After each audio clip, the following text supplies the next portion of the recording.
So welcome to Gracie Jiu Jitsu Ilkley, and today we're looking at our principles videos, and we've got Alan to help us out.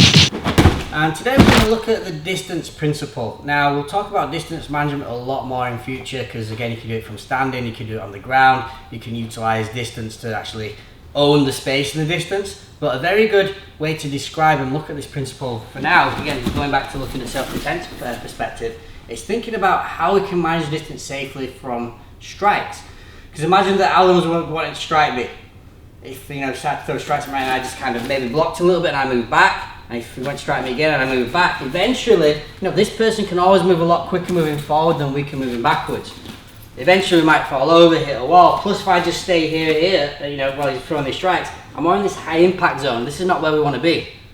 Imagine that all I knew was strikes and I didn't understand the distance principle. I'm throwing strikes towards me, I throw a strike towards him, and this is kind of when things kind of look very scrappy in street fights. You can see all this windmill going on. It only takes one shot from this person to put us on the floor.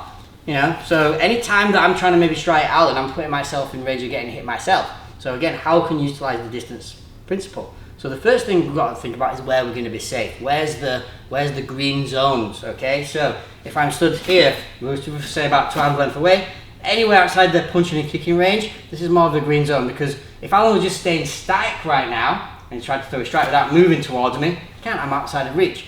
If he moves towards me, and he's moving towards me here, I need to manage that distance by starting to look at moving back and maintaining the distance. Again, I'm not going to be able to keep doing that forever, so I might also have to consider closing the distance. So another safe distance we'll consider if Alan's going to throw a strike, instead of being all the way out, is actually all the way in. Now, Alan can still hit me from here, so if he throw a strike towards my head, but it's going to be more physically exhausting for him than it is damaging for us. From here we've got options. We might decide to push them all the way out and gain distance again, or we might even look at doing takedowns and take the person to the ground, which we'll talk about in a future class. But right now, let's talk about this distance principle. So again, we're either all the way out. Now in terms of strikes, if Alan makes a fist here, if he was going to hit me at this point, this is what we refer to as the red zone. Because right at the end here, where he's able to hit me, again, he can get the highest amount of impact in his strike.